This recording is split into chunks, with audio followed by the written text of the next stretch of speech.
Madam. Madam Ivan. Hi guys! Welcome back to my today's video. Actually, medyo malungkot ang araw na to. Kaya na nakikita nyo, medyo gloomy ang panahon. But ayoko munang i-iit ngayon. But may something na nangyari. But yun nga, ika nga nila, life must go on. Kahit na mahirap, kahit na masakit, malungkot, hindi naman tayo pwedeng magpalugmok. Pero syempre, aalalahanin at alalahanin pa rin natin. Kung nakikita nyo ngayon, i-update nyo lang kayo kasi nabili ako na nakaraan. So dumating na yung mga pinamili ko kasi nag-inventory ako ng mga stock ko. And ako kasi yung tipo na kahit na walang masyadong benta kasi medyo matumal, okay lang. Kasi thankfully, hindi naman tayo nasi-zero kahit pa paano. So medyo naumot na yung mga stock ko. So nag-replenish tayo, nag-stock ulit tayo. Kagaya nito, ito pinakauna, hindi nyo alam kung ano to. Tinanggalan ko lang ng sticker. Kunyari hindi nyo alam. So bumili ako tatlo lang kasi meron namang tindahan malapit dito. So, pero tinatago ko ito sa kwarto guys. Kasi pag naka-ref, bull. Although hindi naman sila mahilig sa price din. Sinabi ko rin pala yung product. Ilang galon na nga ng sinabi pa. But anyway, and then, bumili rin tayo dito ng bagong coffee. Although yung ito din, nabuksan ko na rin. Kasi nagtimpla na ako nakaraan. So, dalawa yan. Ang isa nito is, magkano ang isa nito? 750. Oo, 750 something. So, ano yun lang? And then, bumili na rin tayo ng mga cup. Ayan. Although meron pa naman ako natala doon, para lang just in case na maubos, hindi ako aligagang maghanap ng cup. Hindi pa ako nakakabili yung sobrang daming-dami talaga. Tingnan lang binibili ko mga 100 to 200. And then, wala pa akong logo. Ang ginagawa ko lang, nagpapaprint lang ako sa kanto.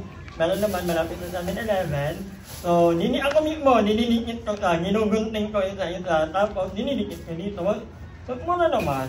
Kaya hindi pa ako nakahanap ng supplier talaga. Kasi ang ginagawa ko niya, pag kakapera ko, kunyari may benta, ibibili ko ka, paunti-unti, tapos may ilang numarating. Kagaya nitong Caramel Pure Made Salt. Medyo mahal ko actually. This is 1,300 something. 1,300. So, bumili na ako ng dalawa. Ay, kasi ito sa pinakamadaling maubos. At bumili na tayo ng Milo. Dalawa to, inopen ko na rin kahapon yung isa. Nag-stock na ako sa loob. And then, yeah, bumili rin tayo ng jam. Ito naman, pag as long as hindi mo ino-open, okay lang na hindi nakarap. Hanggang kailan nga ba ito pwede? Oh, walang nakalagay. Kung kailan. Ito pala.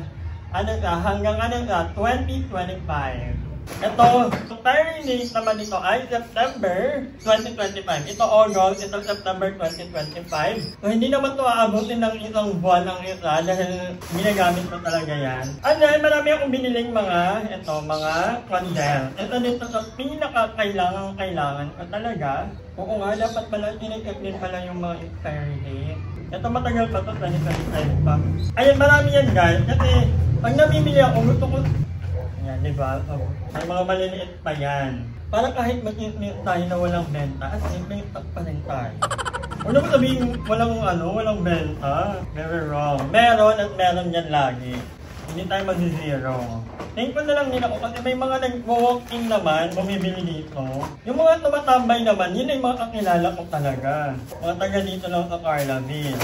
Mabalik na natin. So ito naman, ano nga ba ito? Ito ay Torani. Actually, medyo mahal yung Torani syrup ko. May mga, na iniisip ko kung magpapalit ba ako ng mga ginagamit kong mga ingredients, mga gamit, like itong. Kasi merong mga syrup na magmura talaga. Half the price itong mga binibili ko. Kung ito ay 600 almost, merong nabibili na, nasa 500, ay nasa 300 lang. Yun nga lang, hindi mako-compromise yung lasa ng Kaya ito may organ ng pagkakabala. Hindi ko na muna aalitin. Ayan, Torani, caramel, hindi aalitin pero inalit. Hindi pala yun. Dalawang in-order ko. Dalawang caramel, and then dalawang vanilla. Dalawang vanilla din ang binili ko kasi ito ang pinakamadaling maubos. Mabili itong maubos, itong vanilla na to kaysa sa caramel. Kasi dahil tinitinda ko.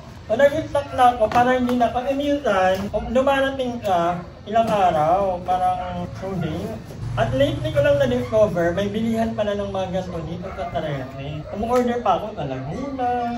So, syempre yan talaga, nag-umpisa pa lang naman ako halang. So, hindi ko pa kabisado lahat ng mga supplier.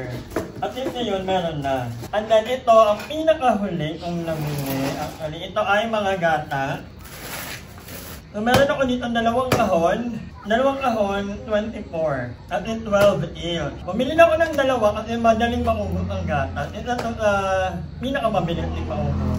Meron din naman ito sa mall, kaya lang magmahal sa mall, hindi ko lang kung bakit. Kung online mo ito bibilhin, nasa 111 lang ka. Pag nasa mall ka, mas mahal. Kaya ang ginagawa ko, online ako bumibili. Eh matagal dumating sa online, kaya dinalawa ko na. Para hindi na ako mai-stress. Ito naman ang kanyang expiry date ay 2025 din. Manufactured ng November, May, June, July, August 4. 1 year lang pala ang validity ng ano nito. At the same time, ito na, nagpaprint muna ako ng isang tarpaulin. Thank you sa friend ko rin kasi ito talaga ang nagpunta magpaprint ako ng tarpaulin. Sa layout na ito. Ayan! Medyo malaki pala siya. Akala ko maliit lang. So ito, ilalagay ko to dito sa may pinto sa harap. And then, magpapaprint ako ng mas maliit nito. Bali magiging 4 ka. Ilalagay ko naman sa mga poster dito sa loob ng Carlaville para magkaroon ng awareness. Kasi ito nga yung hindi ko pa nagagawa. At least ito meron na. Meron tayong buy one, take one for 199. Pero copy talaga to, or non-copy. Pero meron din akong promo na buy one, take one for 149 pesos. Ito yon. Gumawa naman ako ng mga voucher para ipamimigay ko sa mga estudyante dito sa Praga, tapos sa mga kakilala ko para sila nito mamigay. Thank you din sa lahat ng mga nagka-comment sa YouTube channel ko kapag nag-update ako ng about sa business. Kasi nakita ko talaga, yung iba talaga, ang gaganda ng mga suggestion. And ako, willing naman ako tumanggap ng mga suggestion. Kasi doon tayo natututo. Kaya nga, iniisip ko din na, what if magpalit ako ng brand ng gatas. Ito kasi medyo mahal talaga kahit yung yung Pure Milk ko, yung mga Torani, medyo mahal talaga siya. May mga iba na mas mura, mas affordable, para mapababa yung costing ko. Pero although pag-iisipan ko pa. Or pwede rin mag-offer ako ng ibang menu. Kaya yun yung mga inaaral ko pa. Thankful na lang din ako kasi hindi ko magkano na-prefer ang sarili ko dahil hindi naman ako nag-rent. Pero yun, ang dami kong inaaral guys. Ang dami kong in-take into consideration. And alam ko marami pa akong matututunan along the way. Ang mahalaga, tuloy-tuloy lang at masaya tayo sa ginagawa natin. Diba? Yun, hindi ko na magkano tatagalan tong vlog na to dahil ng oras na. Ako lang mag-isa. Bakit ako mag-isa lang? Abangan ko nag-vlog. Anyway, bye. Teka, kamit ko muna tong tarpaulin, guys. Hi! Maraming salamat sa panonood ng video na to. At kung natuwa ka, please don't forget to like and share this video. Mag-subscribe na rin kayo para bongga na. Yun na.